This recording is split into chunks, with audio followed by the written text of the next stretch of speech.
We were their first influencer, and they were our first big brand deal. And I remember to this day, I'll tell you the dollar amount. I was like, Dad, I'm gonna hit him really hard with this, all right? I'm gonna ask for $4,000 for 4 posts, right? And I asked for the dollar amount, and this is when you fucked up. He's like, all right.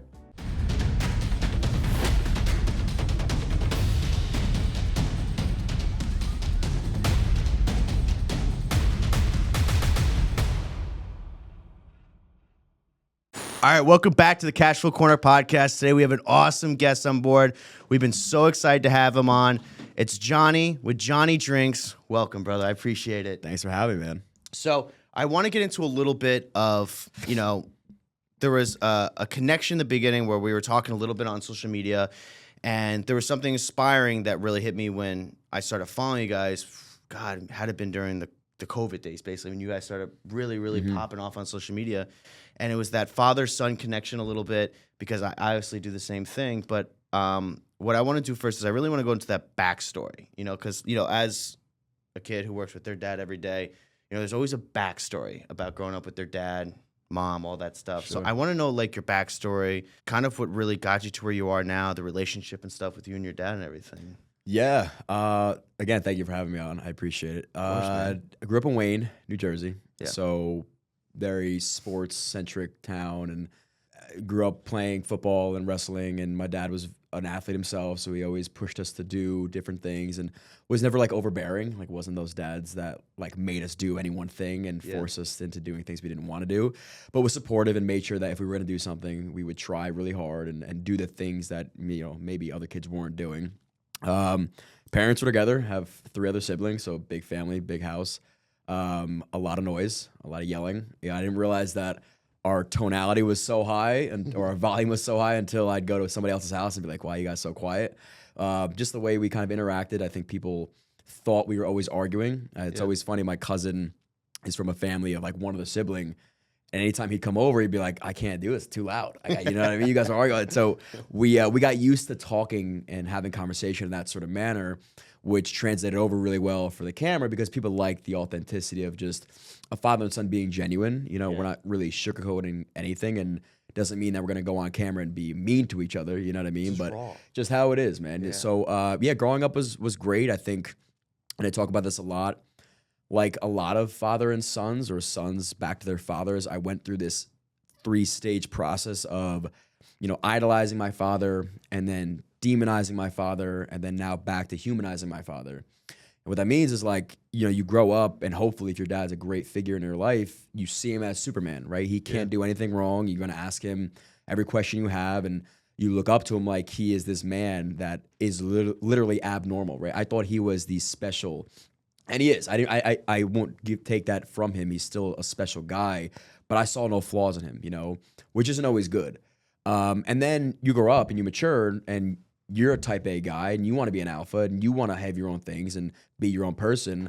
And so now you kind of butt heads and you're like, you know what? He's great, but I also want to be great. And now maybe I'm realizing that he's not as great and perfect as I thought he was. Yeah. And when you have that realization that your parents are human still, the world comes crashing down, right? And now you're like, I listened to this person for all of my life. He doesn't know anything.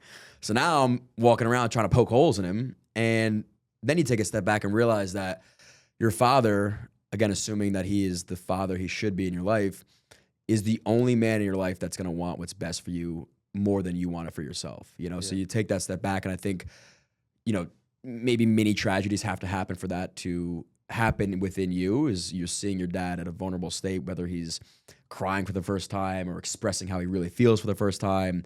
And that hit me, when he humanized himself to me, I realized that, damn, this is just a dude that it's his first time around the world too. He happened to have me and he wants what's best for me, but he doesn't know everything and he knows he doesn't know everything. So I have to give him some of that leeway and be like, I empathize with you and I want what's best for you too. So I think now at 29 years old, I'm at a really good spot with him and doing what we do together could have hurt, our relationship as a father and son. It could have helped. I don't know what the alternative would have been if I was working a finance job in the city. Would I see him as much? What was that alternative? Probably, yeah. I don't know. I went to school for finance. I always liked the investment side of things. I thought that was pretty intriguing and a path to make a lot of money. Never wanted to have like a traditional 9 to 5 job. So I don't know what my path would have been. This was fresh out of college. So yeah, I work again. I work, do this with my dad, and it is a blessing. And I have to remind myself of that sometimes because it does get tough. And you're like, why are we even doing this if we're just gonna butt heads the entire time?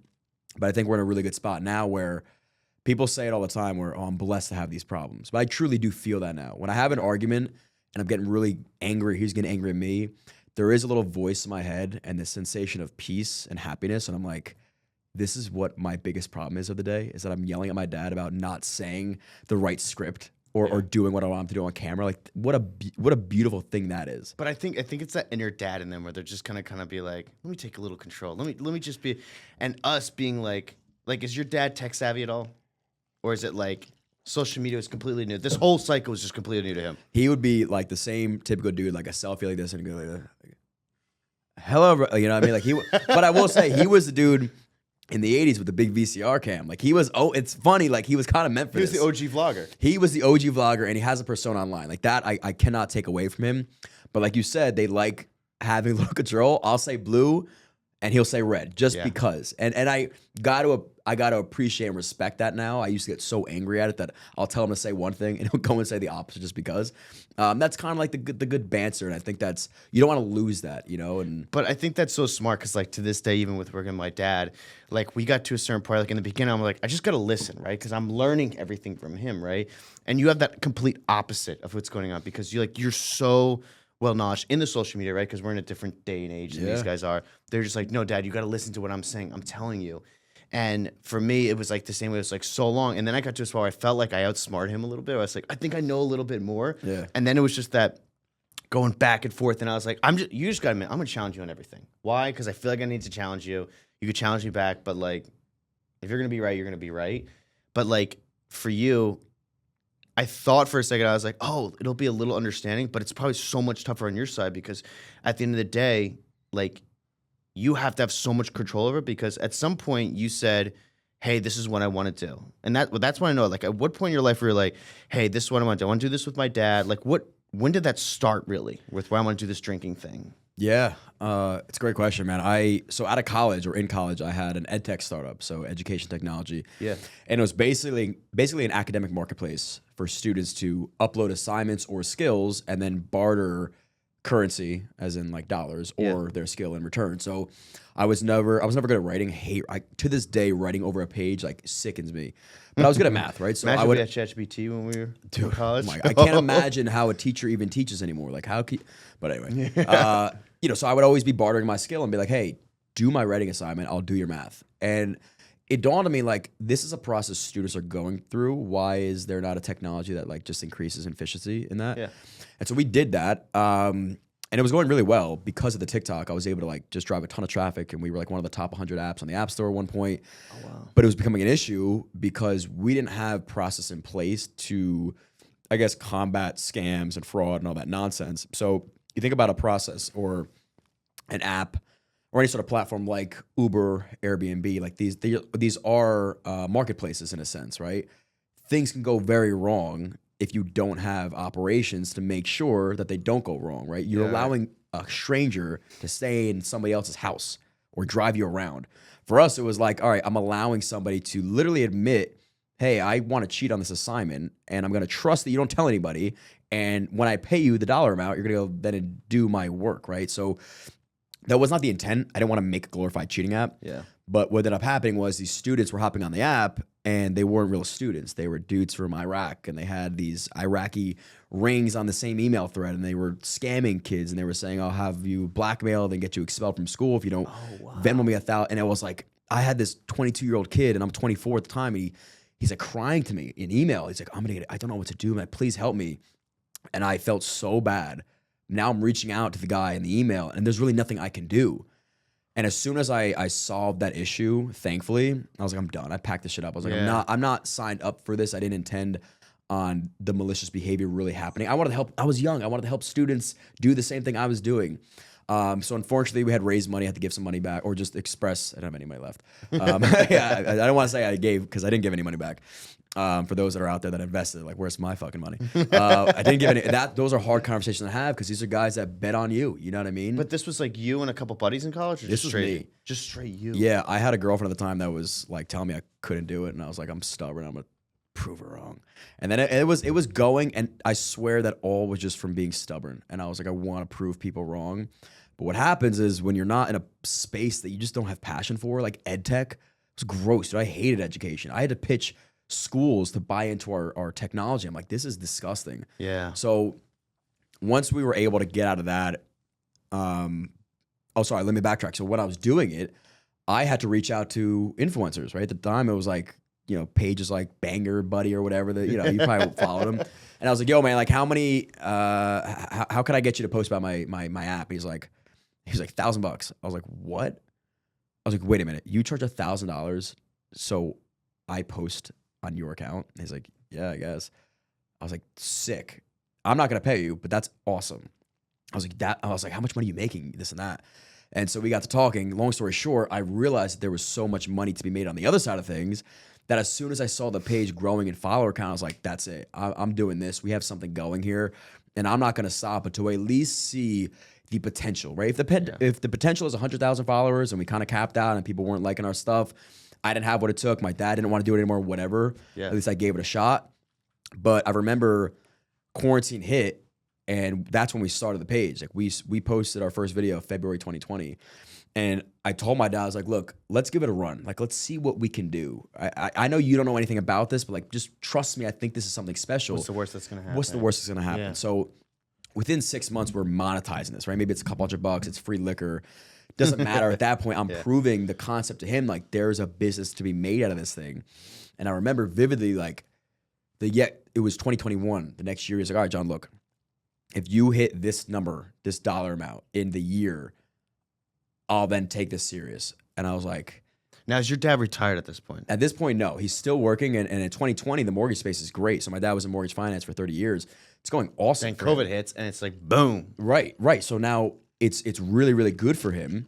And so he's writing loans. It's like not that hard to do. And he's making decent cash from his computer in the And basement. he's like going like, man, am I going to give this all up? Right. So he told me, he's like, if you hit this dollar amount in this year, then we'll talk about taking it more serious. I was like, Dad, we hit that last month. You know what I mean? Like, this is not a game I'm playing anymore. I'm 25 years old. I'm not trying to make, beer money for the weekends. Like, and so that's when it got very serious for him. And it's funny because I don't know if it's in our operating agreement, but our handshake deal was that. Wait, you two have an operating agreement? We have to, dude. Because if it wasn't, I would take all the money. You know what I mean? Like, it was my idea. And in the beginning, he was like, you take the cash. I just want the swag. I want all the t-shirts and hats, everything that comes in. I was like, deal. And then, I showed him what we made in the month. He's like, yeah, we're not doing that anymore. I said, what do you mean? You don't want hats anymore? So we had to sign an operating agreement. We're an LLC. We're a C Corp now. We have an accountant, a lawyer. And so it gets serious pretty quick if you want it to be. At what point? This story's been awesome, bro. Like this is because like I think a lot of people like the difference between like my following is, well, there's no difference between, but like a little bit of my following is a lot of like, I have a lot of like different smaller people on there, right? Like, I remember when we did our giveaway, it was some lady who had a son who was, she had an autistic son and she was able to get gifts. So a $500 gift card with like I'm like, out of all the people I could have picked, it could have been my family. And I'm like, no, God. So it's like, better. Like some of the following here is like, this is really cool for them. And then like they did see that backside story a little bit. And, but like, what I want to say is at what point, how quick did that switch up happen? So from when like, hey dad, we're doing this. Cause look, I fill your spot. Like where dad's like, my dad still asks me, he's like, so how's the podcast doing? How's your webinars doing? Well, they're both doing amazing, right? In respective vibes, right? Like the webinar is doing so much better than the podcast, but like the podcast is doing great in my eyes. I pump it all through my social media, right? But like, at what point did that switch happen where you were like, Dad, like, we're doing this, and he had to like really take that in and sink it in. Like from when you started, like when you started on social media with him, was a year in, 2 years?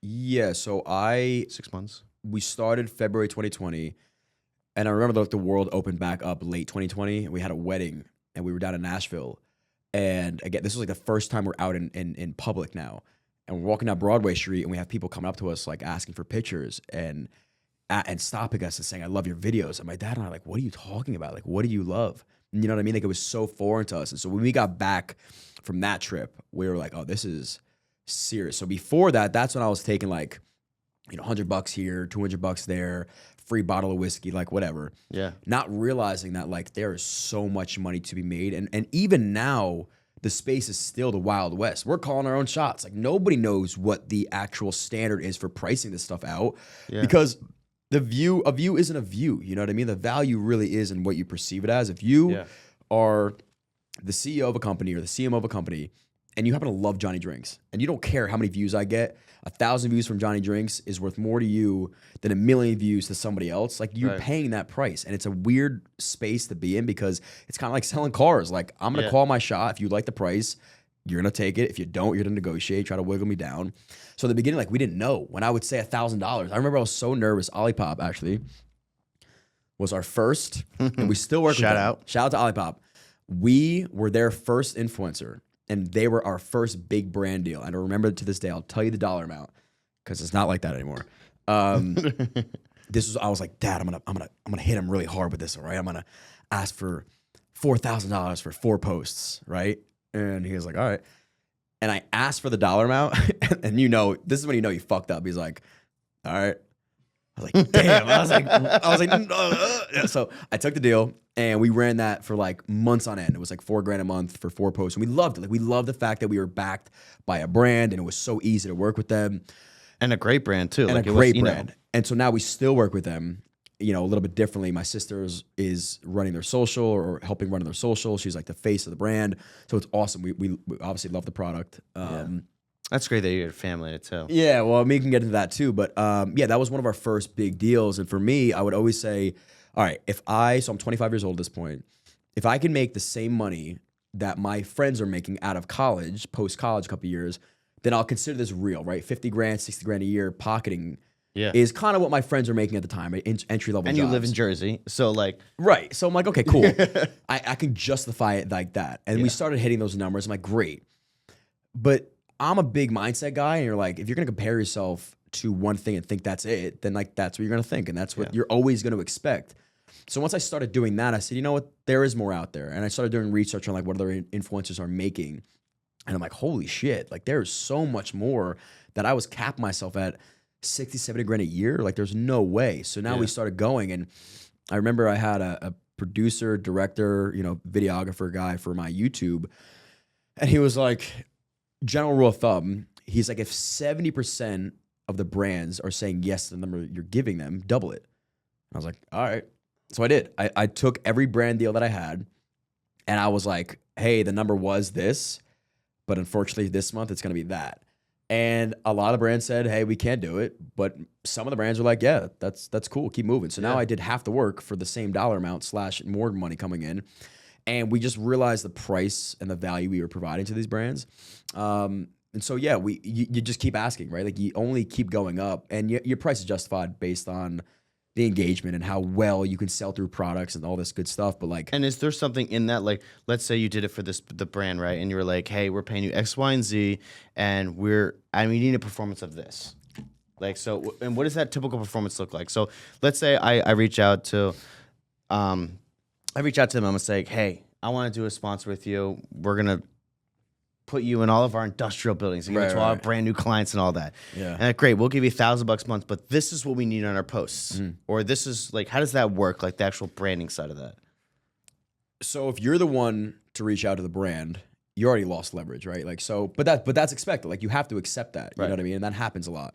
Especially if your agent or whoever is that's repping you is reaching out. Most of the time they're going to give you nothing. Right. So like, but it could be a situation where normally what'll happen for us is we do strictly like pay per post type of situation. So we're not going to be basing our dollar amount on a view count because number one, like it's not worth it unless if you want to play that game, and I'm not saying it's like, hey, I'm going to get you back, then I want unlimited dollar amounts, right? Like if hypothetically this video goes parabolic and we get 10 million views and you want to pay me $1,000 a million, whatever it is, then like I want to receive the end of it. So if you want to hedge your bet and have some sort of view count as like a milestone, great, then you'll never cap me out. I'll give you an example.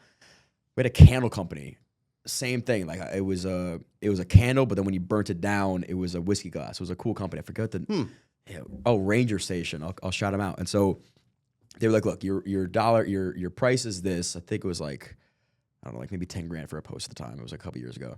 And they're like, we can't afford that up front, but here's what we could do. We can guarantee you, I think it was like $1,000. And then every milestone we hit, I think it was like every 100,000 views, we'll pay you more money. Okay. And I was like, you know what? And Let's that's try it 100,000 views on your platform. Yeah. Okay. And I was like, but we'll cap it at 10 grand. And I was like, that's fine. That was the number I wanted anyway. I said, sure, let's try it out. And the video did well, so well, they ended up paying us 10 grand anyway. So for them, they paid a lot of money for sure, but at least they guaranteed themselves a good video out of it. You know what I mean? Yeah. So needless to say, like they probably didn't want to spend that money, but the video did super well and that's what they agreed to.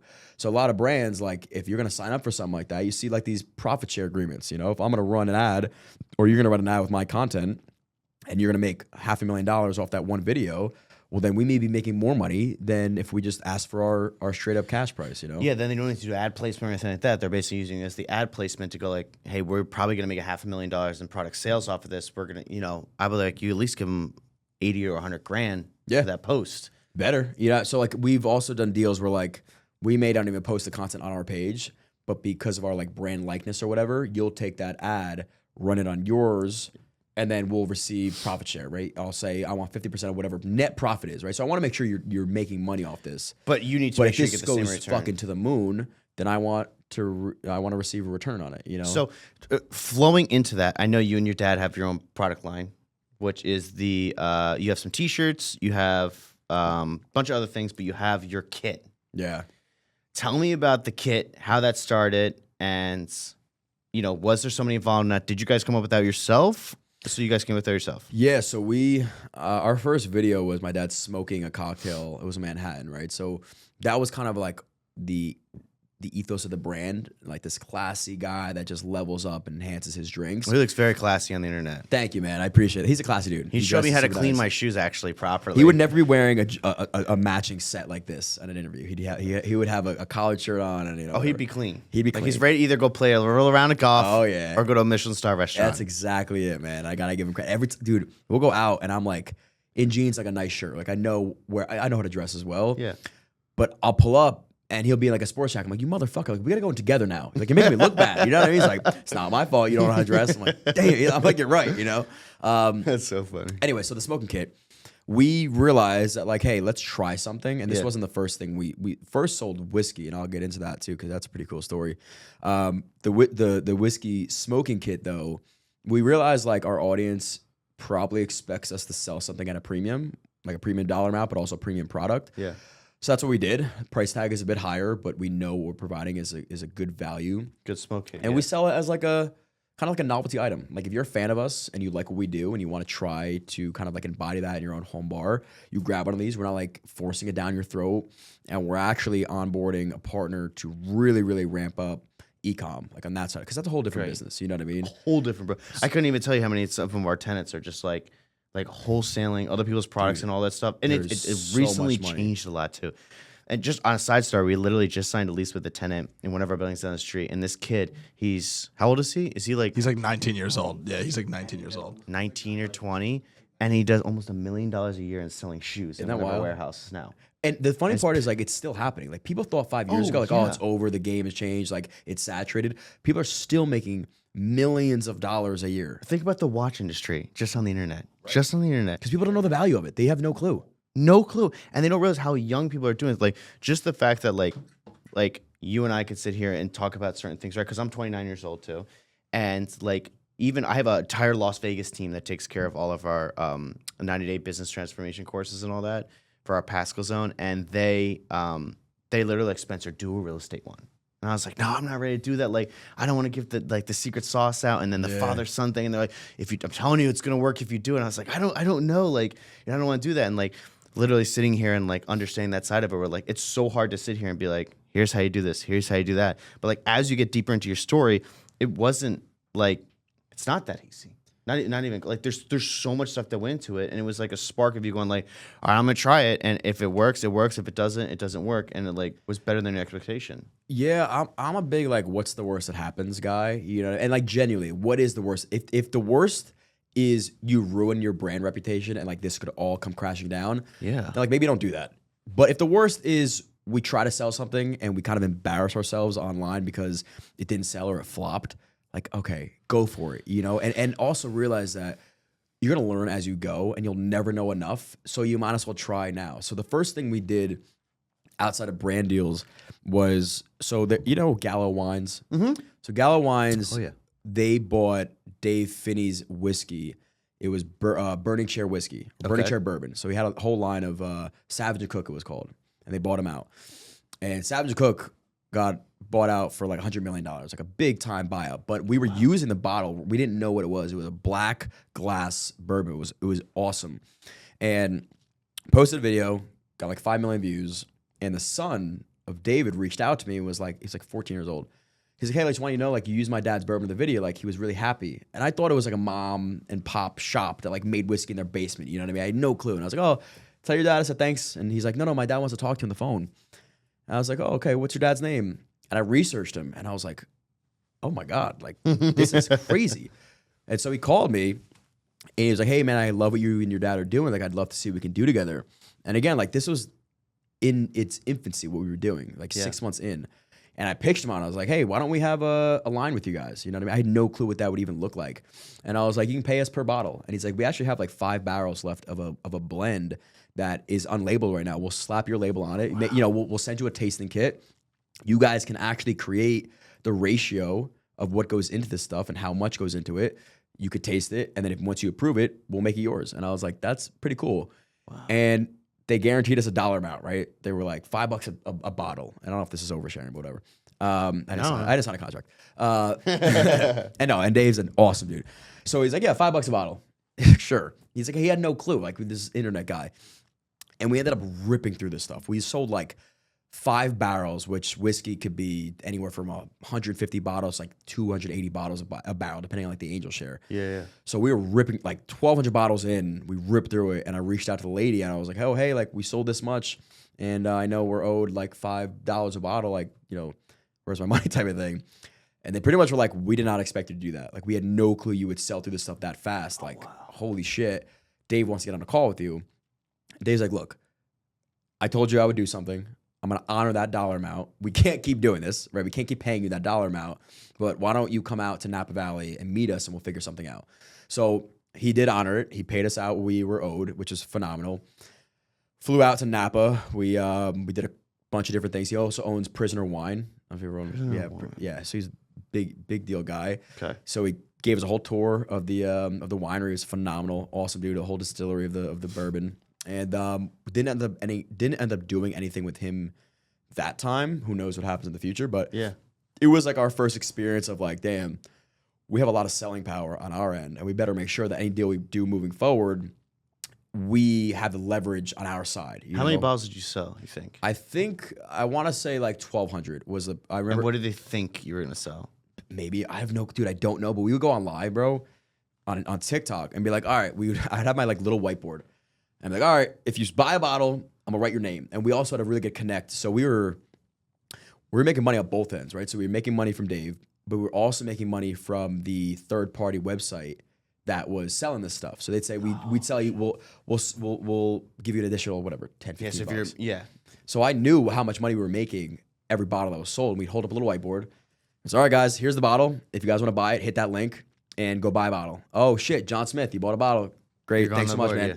Number 2, oh my God, you bought a bottle. Can you buy 2 bottles now? Oh my God, 2 bottles on the board. And so now we're going all night, and you're like getting fueled by, because you know you're making money and you're having a great time. And so we would sell like 50 to 100 bottles a night. You know what I mean? It was like shooting fish in a barrel at that point.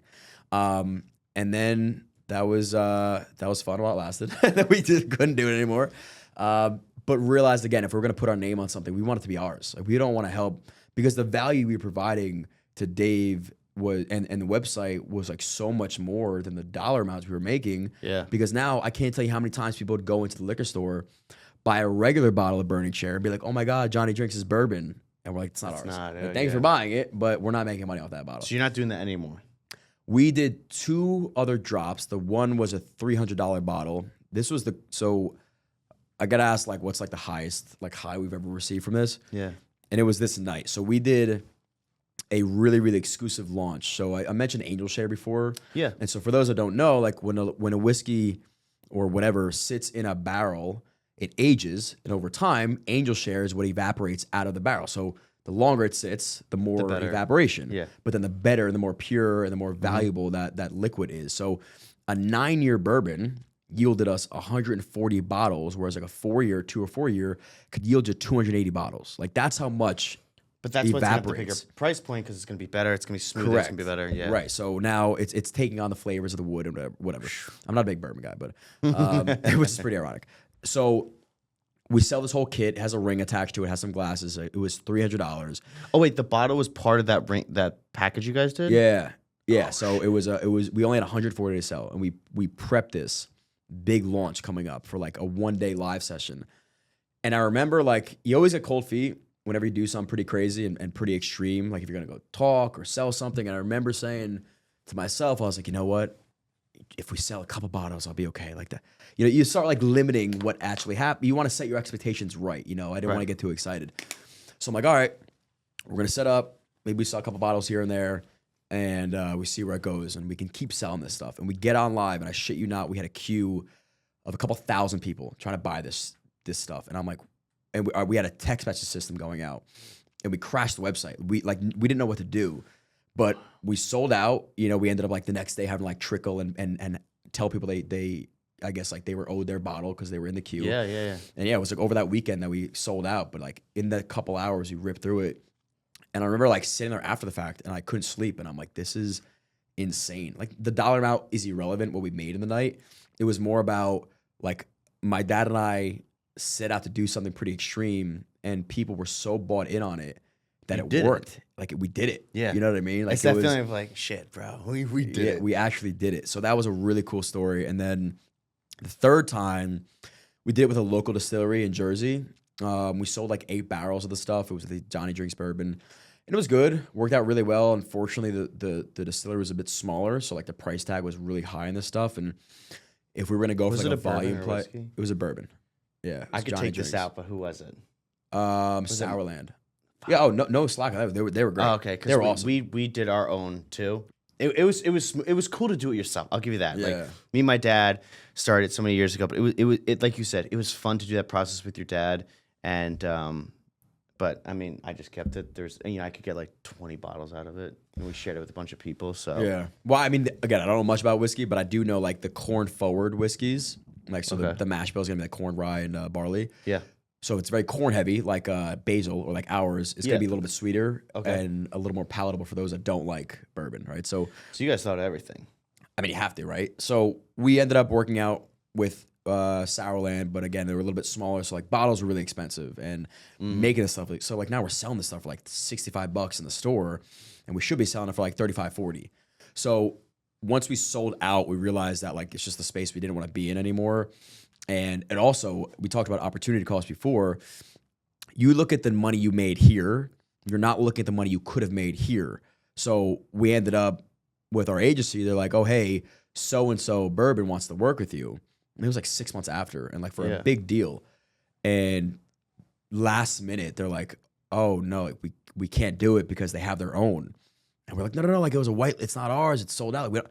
And like, we can't run that risk. So like, long story short, you don't know what you're missing out on unless you consider those things when you go and do something like a whiskey. So for us to put our name on a liquor, we got to realize like how much money we leaving on the table from brands that want to pay us, that are doing this for their livelihood, Right. you know? So what do you think? Like, if you were to now you've done, you have so much experience now, right? Like that's the hardest part of this, right?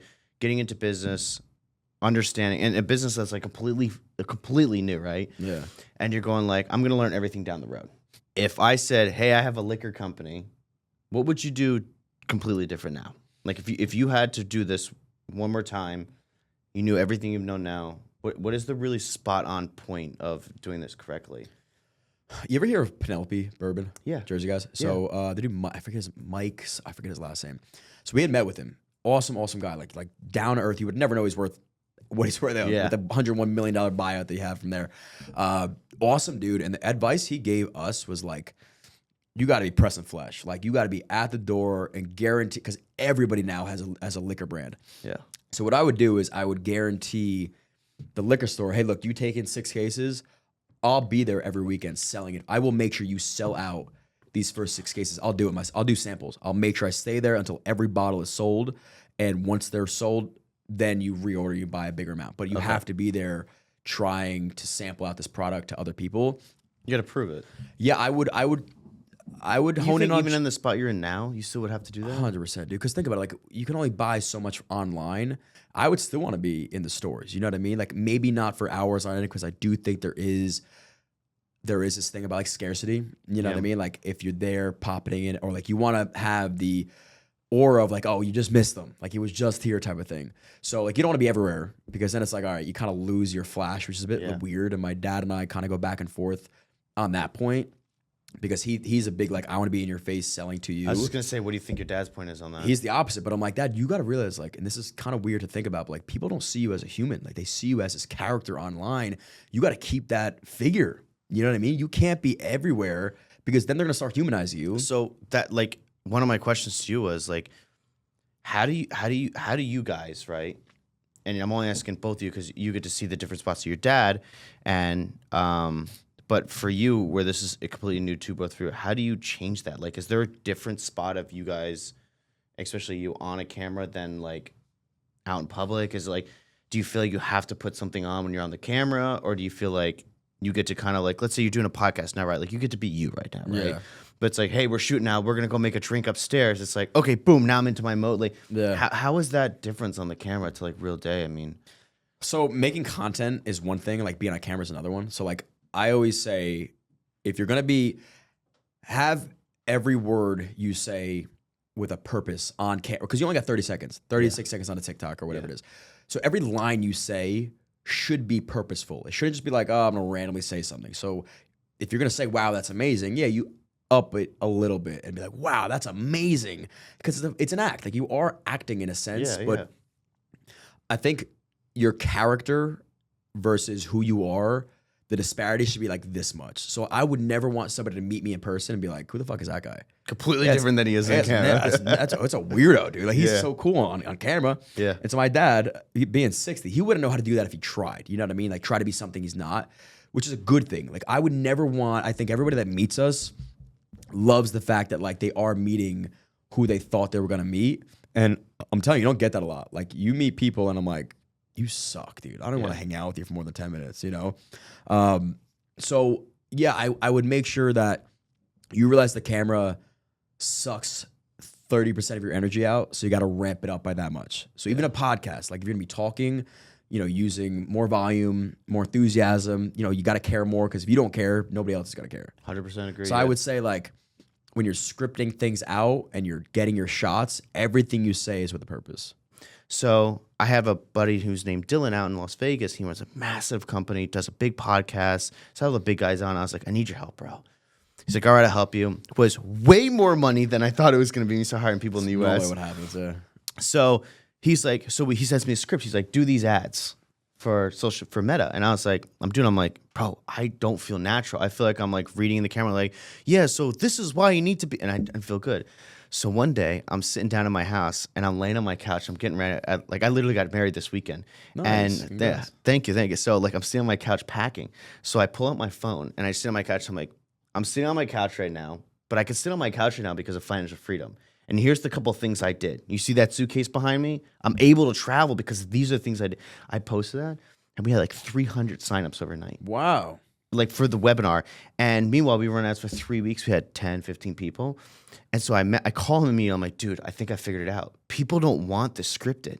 Because like when they see the webinar, they're going to see, this is not Spencer at all. My family and friends are seeing the ads all of a sudden on Instagram and Facebook and all this stuff. And they're like, bro, this is not you. We make an other ad. I'm sitting in here and I'm like, okay, this is what you have to do. These programs and this program, this works for me.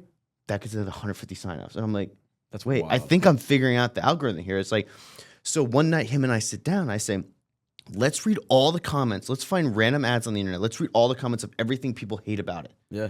So those people are going like, this guy's not natural. He's just selling his program because that's how he made money. So I'm like, well, I didn't make money off of my program. Let's make an ad of how I didn't make any money off of any of my 90. They're free webinars. There's a paid package at the end, but the initial ones are all free. So we made an entire one, another 150 signups. Wow. So I started figuring out, I was like, I made money through real estate. I didn't make any money through social media, barely make any money through social media now.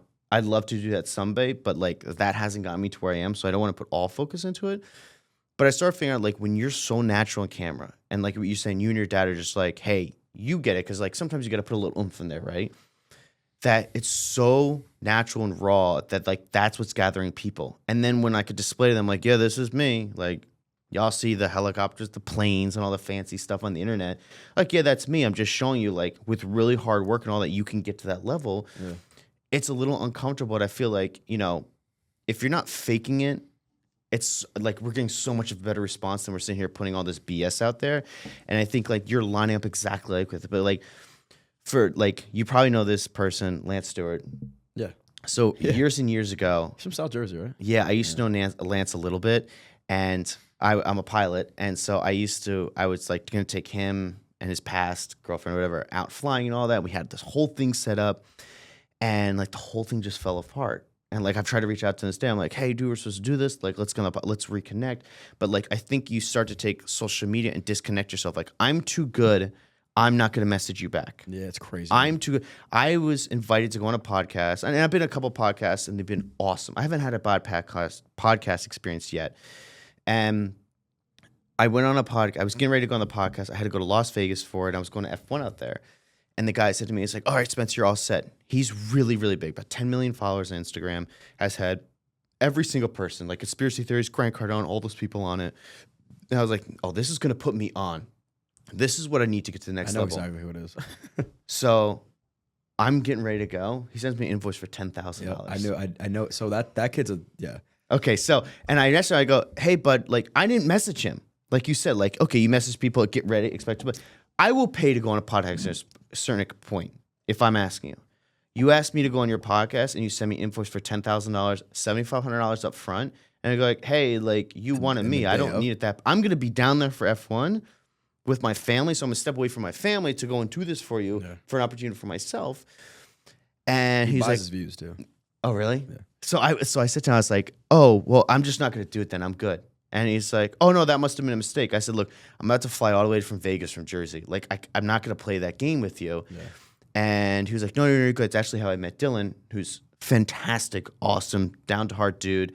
And this other kid was just not. And it was just like, for me, it was an eye-opener. It's like, if I'm going into social media, like, if someone... So did you go on the podcast or no? No.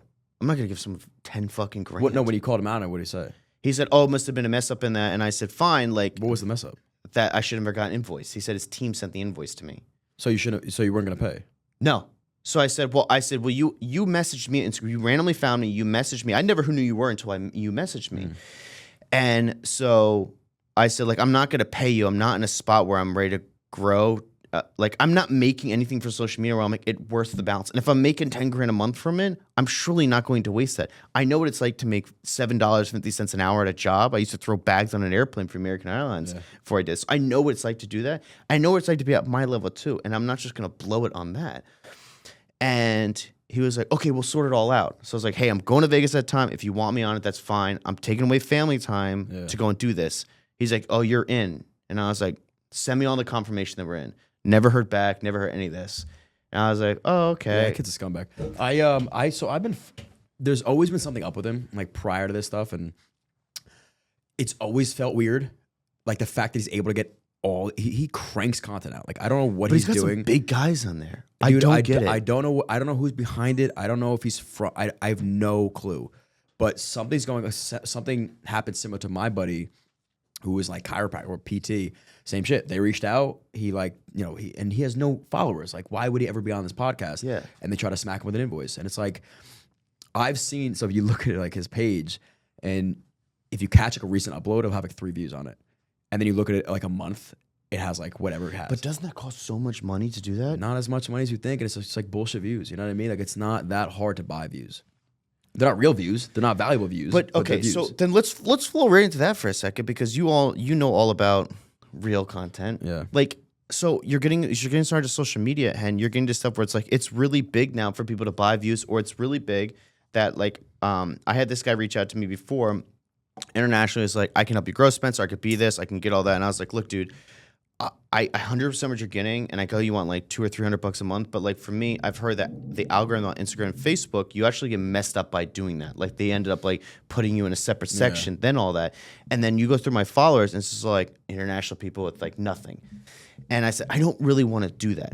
And like I got most of my following, I'd say like 80% of it became, when I was doing all the Formula One stuff, it's such an international sport that I got people all over the world. Yeah. That messed me up so bad on my algorithm. I appreciate them because they were throwing comments, giving whatever they were doing. Yeah. So this guy, I say like, no, I'm going to do it, ends up just doing it. Out my permission, ends up doing it. Yeah. I wake up one morning and have like 5,000 followers, that like more than I had. I was like, well, this is weird. So I'm like, hey, did you do this? He's like, I want to give you a little sneak peek. And I was like, no, do not give me sneak peeks. Please do not do that. Yeah. So we had shut that down. We had a whole issue So and funny, everything dude. going on. And so I'm glad I'm not the only one thinking like, does this happen to a lot of people or not? So my page is currently private because it's happening. I don't know what's going on, but I wake up to like 400 new followers, all from India and Pakistan, whatever the fuck. And I had to go through and like delete all of those followers because it kind of does mess up your account. But now you can go into Instagram and click delete bulk, and it'll show like you have 20,000 fake people. But if you're public, it's hard to get. You can't then like delete bulk. So your biggest So I thing stay is private, and then like I gotta catch them all, and then it'll end eventually. Yeah. But right now, I don't know I don't know who's doing it. I have no clue. If you're doing it, please stop. There's no reason to do it. I didn't ask I you to agree, do this. I agree. I don't know who fucking did this, but somebody did it to me, and so now I have all these random people trying to follow me, and it does. But isn't that it'll- harder? Because now you got to like, well, you got to go through every single one now and accept it. or deny, or like so I'll just decline all like the fake accounts, and then eventually it'll be over and I'll go public again. But yeah, it's buying views. I think is a game that if you're small, if you're like a personal page or a small brand, it's not worth your money, and it's No. not worth what could potentially. It's not worth it, especially when like you're playing a lottery game with free fucking tickets. Go post 100 videos in a month. One of those videos is gonna do well, and then if you want to take that video and run targeted ads with it, if you're trying to like whatever your depends what your sales funnel is, right? Like if your bottom funnel is selling a course or selling a product, and that video seems to be performing really well to sell that product, Yeah. then run ad dollars behind it. If it's a bullshit junk video of you making a joke or a girl twerking her ass or whatever it is and gets a million views, that's not selling your product anyway. So like you're not making anything by spending. And I think what happens is these platforms make it so easy to spend. And you got to realize like if it's easier for you, it's easier for everybody. So yeah, you only spent $20 a day, but stretch that out for 30 days and 60 days. And you look back, you're like, wait, did I sell anything? Like, what is my ROAS on this ad? What was the point of that? What's And the they're all point of fake it? followers. And they're fake views. Like that's the thing too. And I think these platforms are getting pretty strategic with where they're showing your ads. And so a lot of times, like what we do with brands is that we'll run the ad ourselves. They'll let it run for a couple days, and then they'll ask for like a spark code or like an ad code, and then they'll run dollars behind it. But they want to make sure the ad or the video is performing well on its own anyway. So are you doing ads on your page at all for certain No, things? I'll never run it. I'll never run an ad for my content. Not anymore. Yeah, now were you in the beginning though? No, because it doesn't make sense to do. Like honestly, if one video is not going to do it for me anyway, you'd have to do it for every video. Honestly, For what a product though? what the kid is doing, like the kid, whatever I won't say his name. Yeah. It is if he's doing what I think he's doing, which is he had money from wherever, pays to get big time people on, uses that as leverage to then somebody like you to then invoice 10 grand. So like if your money that you're making is offsetting what you're spending, then it is kind of a game that's working. But then you got to keep up with it every single episode. You got to do it a lot though. So Because I don't. I don't how many know. people are you gonna get random? Like, oh, look, I'm not a big guy or anything, right? If I give you 10 grand, I'm not gonna. It doesn't leverage me knowing what's behind that account, right? It doesn't. I like maybe if I was at the time I was delusional to it, I could have been like, oh my god, I'm gonna have 500,000 subscribers now. This is gonna be amazing. You get done with, you spend 10 G's, you get nothing, right? Now you've just helped, Grant Cardone or one of the bigger guys. They didn't spend anything, and they get the same amount of views you do. They got paid for it. You know what I mean? But like, here's the thing. Exactly. He could be promoting the videos that have Grant Cardone on and not touching yours. So like you may thought, and then he'll blame it on you being you. Yeah, I don't know, and I think that's kind of what's happening. Is like 100% agree that's what's happening. he won't spend the money on your No. video. So it is, but I already like rips 5 videos a day. Like he'll post, he'll film a ton of content. So you got to give him credit for the grind. It's a bit of a sleazy grind if that's what he's doing. You don't have a choice. Yeah, you don't have a choice. If that's all you're doing, you don't have a choice, you know? Yeah. So I think like then let's, I want to roll into like actually where you've come to where you're at now. You know, you've built this entire brand around yourself, right? Like you have your face is iconic, right?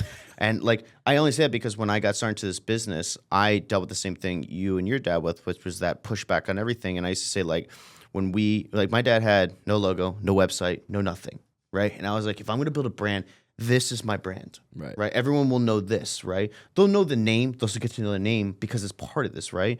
It's always big to put a face to a picture to the face, etc.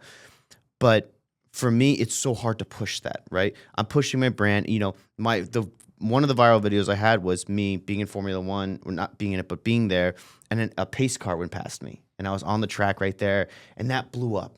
And I was like, boom, put me on the grid immediately. 5,000 views or 5,000 subscribers in a weekend. And I was like, oh shit, this is crazy. This is heart of COVID.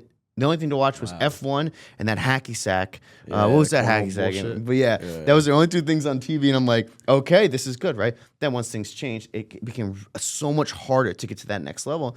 I remember like recently, the last month or so, it's been so hard for me to stay at 30,000 followers because there's certain contexts that get people. Private jets, nice cars, Johnny Drink videos, things like that, where it's just like, okay, we see the good content, there's fun stuff, but then like you get to a dead spot and you're like, what do I produce? Because if my entire Instagram is full of that, I'm either pumping out same content or travel stuff. I'm trying to get my fiance or my wife now. I'm trying to get her into like travel. We travel all over. I'm like, you should just do travel vlogs, like behind the scenes, because we'll go to beautiful places, but we'll do it on like, we haven't paid for flights in like 5 years. Because we've mastered the credit cards, we've mastered the points, we mastered all this stuff. You should have been on that. Everyone keeps asking me to do that. Like we'll fly first class to all these different countries. Like our honeymoon in May is literally we're going to East Africa called the Seychelles, where 2 seasons of Below Deck was filmed out there. We're going to the Maldives and we're doing this, and it's almost $10,000 cheaper to go on this trip than it was to go to Greece for a week. How are you doing this? It's just like teach me, man. Fuck this. I don't care about the content, but teach me. Dude, I have an entire thing, and United Airlines should never sponsor me for this. But I literally so my entire office, they all went to the wedding, and I was like, hey, once you book your flight, let's say your flight round trip, we got married in Aruba. I was like, let's say your trip round trip for 2 people was $1,000. I said, when it gets closer, every single day at 4 a.m., monitor the flights. So one of our property managers and project managers, he's like, hey, I just noticed the flights round trip for me and my girlfriend comes out to like $500 now. It's $500 less than what I paid for it.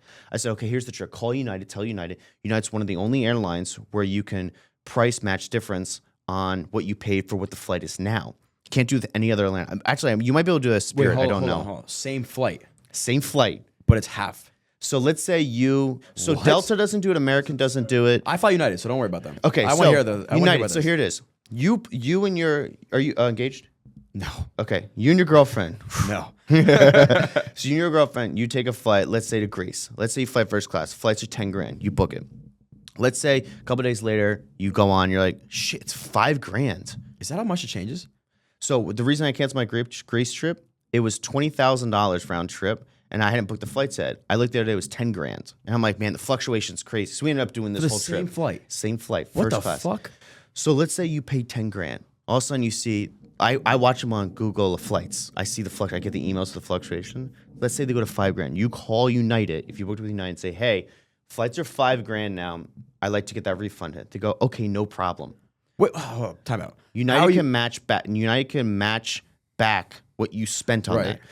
So what happens is, so these guys sit in the office, for example, our project manager, he spent $1,000. They said, hey, the flights are $500. We either give you a $500 credit back, or we could do something else. He's like, upgrade me first class on the way back. So like, bam, took that credit, and he flew first class the way back. Never flew first class. Enjoyed that. He had a first experience on first class. Awesome. So that's one of the first things I started. Like, there's this guy named Kurt, who was one of my original investors when I started Commerce Park Ventures, and it was one of our funding companies. And so his wife is a big executive accountant, and they're down to every dollar. And they create this chart. This spreadsheet's insane, where when you book an airline ticket, at the bottom, there's a code like A to Z. Each one of those codes determines at which point the airline will sell the ticket for the lowest amount ever with United. What? And I'm a United guy, so I don't really know much about United. too, yeah. So I think it's a letter P as the lowest the airline United will ever sell that ticket for. So you can go and purchase your ticket. If you see it goes lower, you can ask United. They won't most of the time. They did it for Austin. I've never seen him do that. They actually refunded him the difference in the money back. It was $300 wasn't it? For my flight there, Yeah, like they refunded you how much? I think I got like $600 back. It was $600 back on his flight. for 2 tickets. Back on his ticket, which usually they either give you a credit on your account, Which is fine. I know Well, I'm I gonna don't fly give a shit again. about that, yeah, or they just upgrade. You use it to upgrade to whatever the next thing is. How are you getting the emails? Where are these emails coming from? How do I sign up for this? So if you go on Google and type in, let's say you want to go from EWR to Athens, Greece, right? Type that in. You go to Google Flights. There's a bottom thing at the bottom. It says track. You click track. It'll send you an email when the flights are too expensive or low and all that stuff. When it gets to the lowest it can, I'll then see if I'm like, okay, it seems low. I'll book the flight.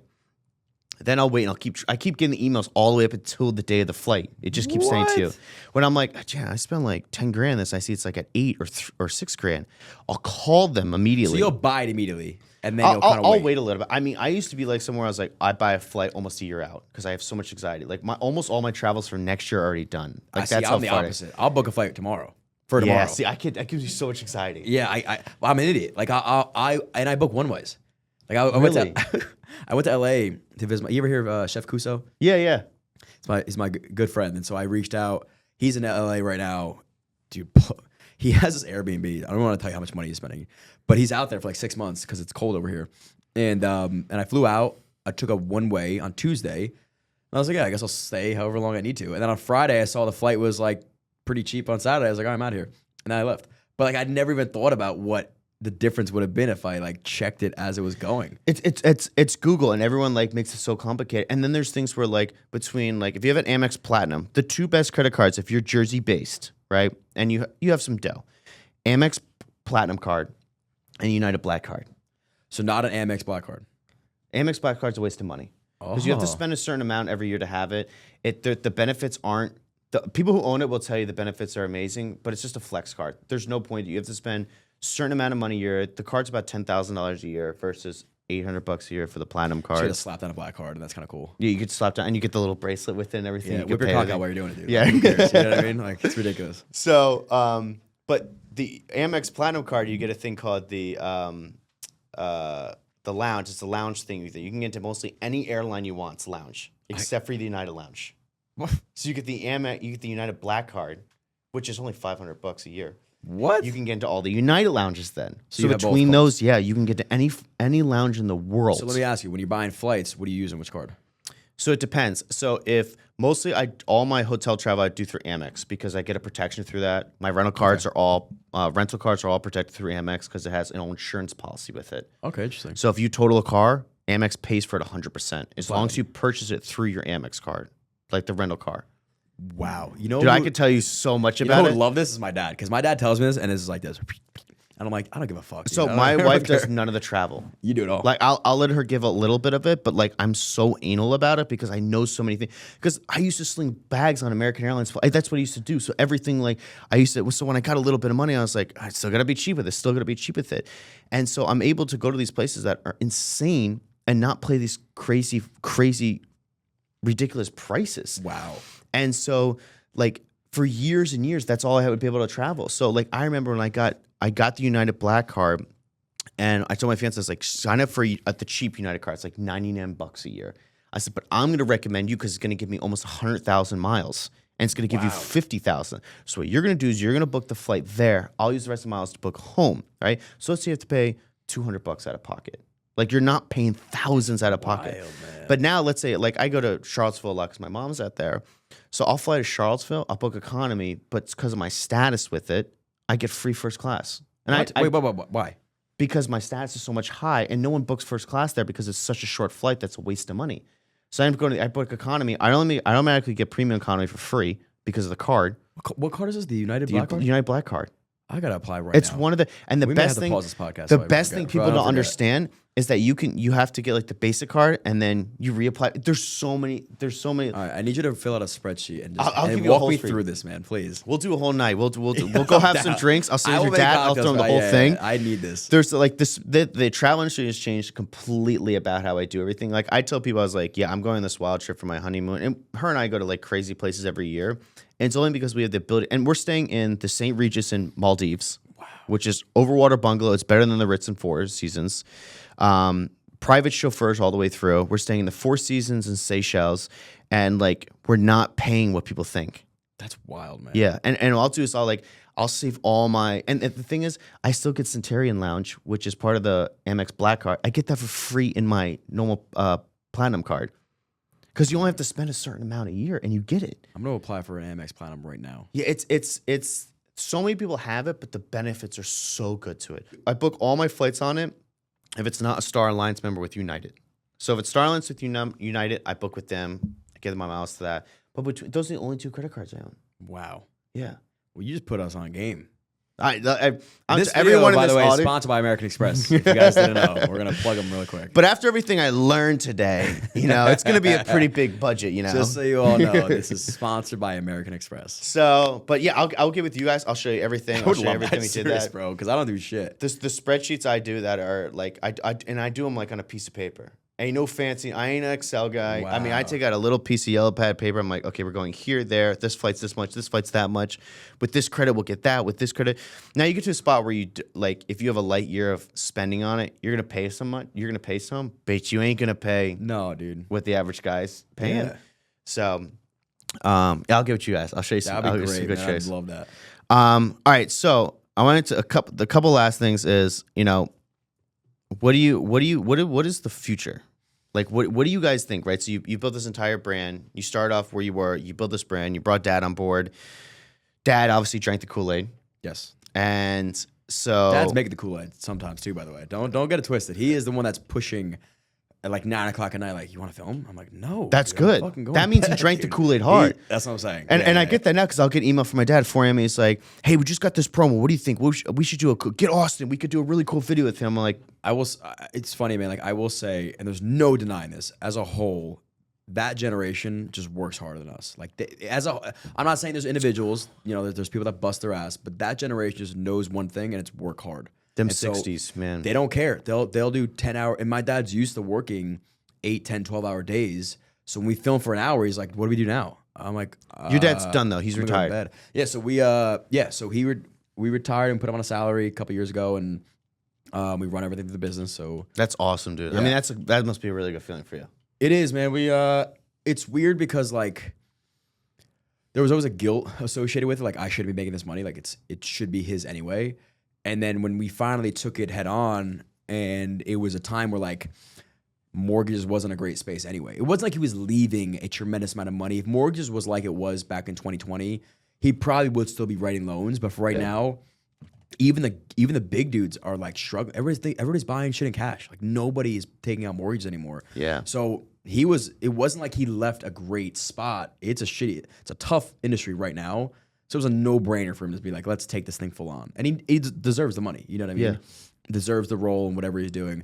So he's been so generous to even me, because at the end of the day, like it's his son doing something cool. Like he wants this for me. He's happy where you're at. Yeah, dude. Like he loves to see it. Like he always threatened me. He's like, dude, I don't need this. Like you need this. And I'm like, no, I don't. I can do it. And I'm like, I don't want to. You know what I mean? Like, yeah, I could go find something else to do. I could make content on my own, and we have an agency we're building out. Yes, I would survive without my dad and Johnny Drinks, but I don't want to do that at all. This is Guys such a did great together. opportunity, and I'm doing it with my dad. So, Yeah. he'll throw it in my face, but it's like, he's right. He's in the fourth quarter of his work life. He's done it before. He has found success. He worked really hard. This is fun. Everything he makes now is gravy. And all that being said, the future of Johnny Drinks is super bright because like we want it to be. You know what I mean? And so there's so much. It's less about the money. The money's great. I'll never lie and be like, oh, I don't care about the money. I care about the money.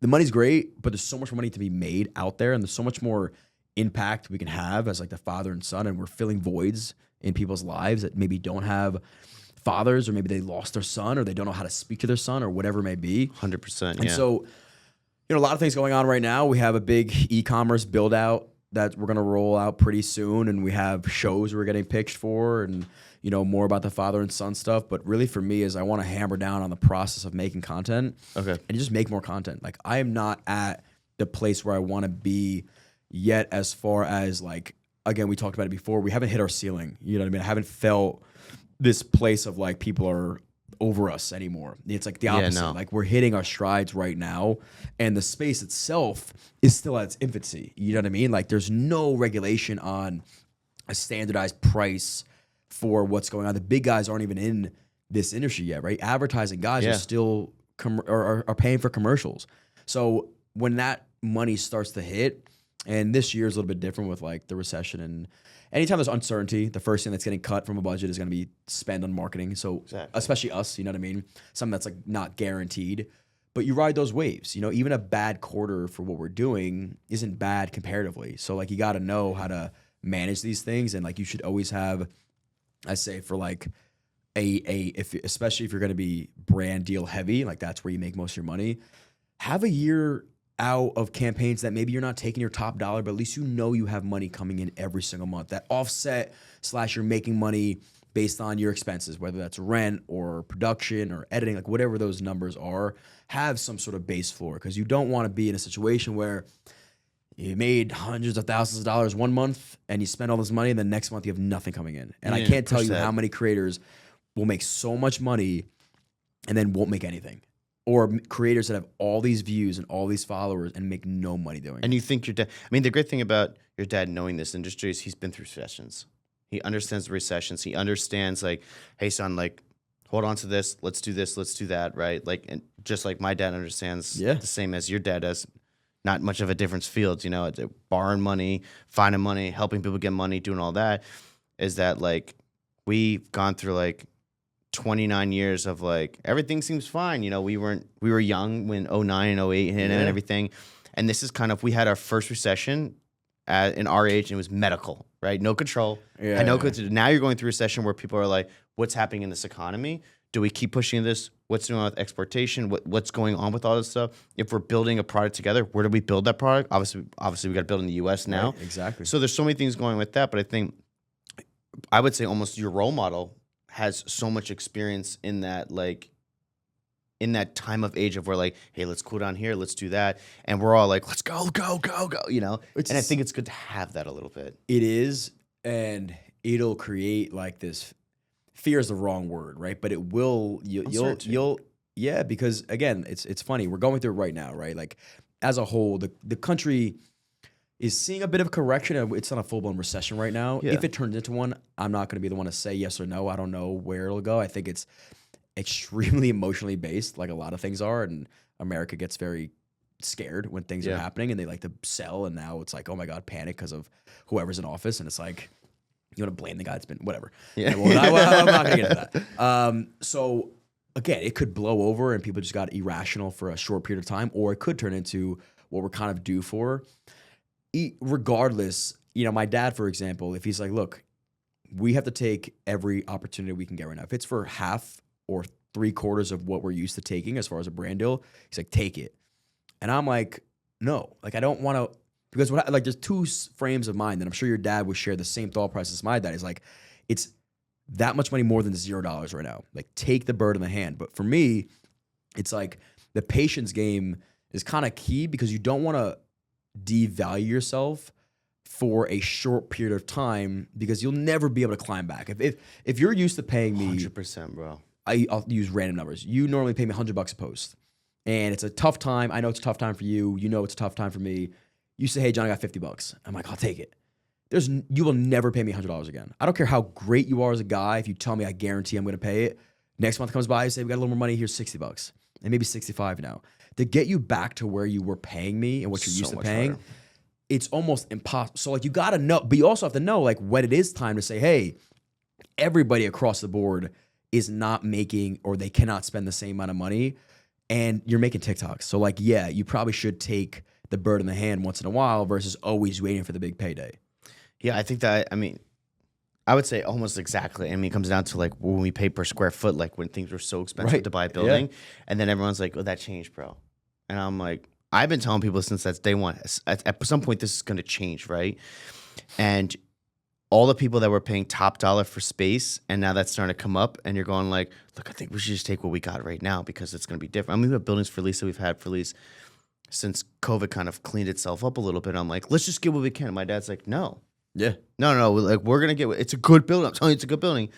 And I was like, okay, I think we should get $2 less. Boom. Now we have leases coming for it. It's just that like patience of waiting. But you have that as well where you're like, for me, social media was so hard because I'm like, I see everyone doing it. Like, what can I do different?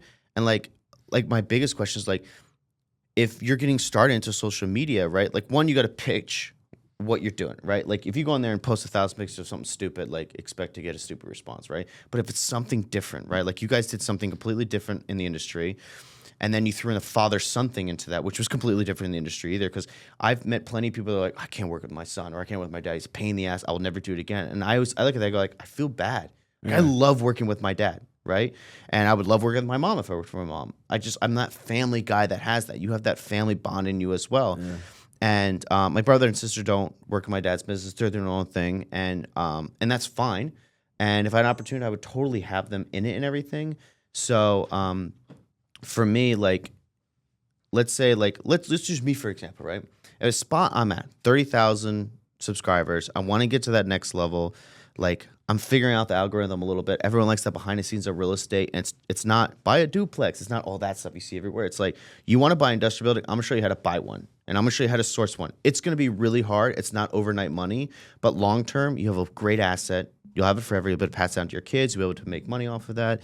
Like, how do I get to the next level for other people, let's say, at my spot? You know, like, monetize why? Like, the whole point is to monetize, right? You want to make money off it.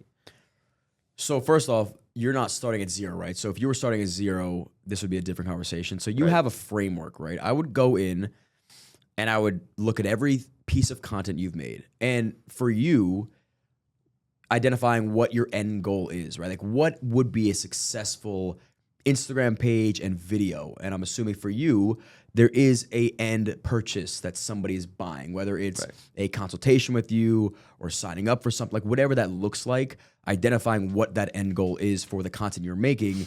Because again, we talked about it, like, there needs to be an end goal. Not many people are relying on Google AdSense and these platforms to pay you to make a tremendous amount of money. Unless you're a vlogger that's vlogging every day and getting millions of views every day, then yes, Google AdSense will pay you and you probably make upwards of $100,000 a month. Aside from those guys, like the anomalies of the space, people normally have an end goal and a purpose for making the content. So I think, like, finding your purpose of what you're making the content for, and then identify like what a successful piece of content is. So I'd go back and be like, okay, you've made 1,000 videos so far, whatever it is. Let's find the top 10. And let's find the top 10 of like the last 3 months. Because what you made 3 years ago may be irrelevant, right? Especially with what's changed and with COVID. So let's take the last 3 months and find out where those spikes are. Maybe this one spiked and I say, oh shit, this one got 1 million views. And you're like, yeah, but it yielded me no return. All right, let's figure out why. Okay, it was a dumb video of you videotaping something that looked really cool, but it had nothing to do with your business. Check that one off. Now we keep going. You're like, oh, this one, ironically, has 10,000 views, but it yielded me 300 signups. I would say I would do this. I would tweak it this much and do it every day. I wouldn't overthink what your secret sauce is until that video stopped working.